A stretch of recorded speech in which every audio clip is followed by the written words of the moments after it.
my point on that is that, again, how can you establish the costs for a cost-benefit analysis if you don't know where the costs fall? And as you well know, that is why I have disputed and refused to pay rates for the last 8 years, because the books are not open and we don't know exactly where the money's going. It needs to change because that is not lawful. Okay, and Councillor George. Yeah, Penny, the Royal Commission, when they reported on Auckland back in 2007, 2008, they indicated that it would be a good idea to have an independent audit office set up by Auckland Council to look at prices and efficiencies, how we were going as an organisation. Yep. What's your view on that idea? My view is very simple. In my considered opinion, if Auckland Council in-house legal services focused their attention on making sure that the council complied with its statutory duties under the Local Government Act, the Local Government Rating Act and the Public Records Act, that would help to solve a lot of problems, because there's two sides to the story here. Yes, the public have duties in terms of paying rates, but you people have statutory duties to let us know what our liabilities are. That information is not being made publicly available, and particularly with CCOs, because they're not local authorities, they're not covered by the Local Government Rating Act.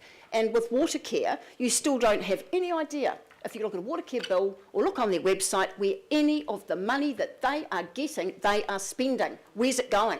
How is that transparent? How is that proper? How is that right? What are you doing about it? Right, Councillor George. Right, question asked and answered. Councillor Bill. Thank you, Mr Mayor.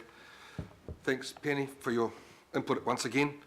So the Auditor General went through our annual report, and you were there, I believe, at that particular meeting. You'll recall, I think, that the capital spend was a record high of $1.533 billion, which is considerably more than all the legacy councils put together. And the council actually produced an $80 million surplus, which was made up of different things. So your questions about efficiencies and lack of transparency, surely the annual report of ours, which is audited by the Office of the Auditor General, and the annual reports of Water Care and Auckland Transport do give you and the public a fair degree of clarity about what's going on in the organisation family completely? No, they don't. The devil is in the detail. What I'll say it again, what I am seeking is the detail that gives the name of the contractor or consultant and subcontractors, the scope of the contract, the term and the value of the contract, and whether or not it was put out for public tender. Unless you have that devilish detail, you cannot follow the money, you cannot follow the dollar.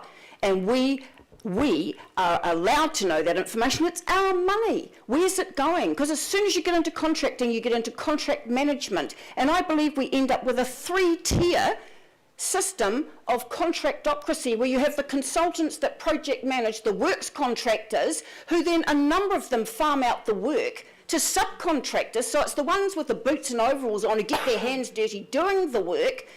They're down the bottom of the food chain getting least possible money, while you've got all these private piggies in the middle of the snout and the trough ripping us off blind. As it were. Thanks, Question Penny. asked and answered. Thanks a lot, Bill. Good answer, Penny. Did you want to move to extend? Well, thank you, Mr Chair.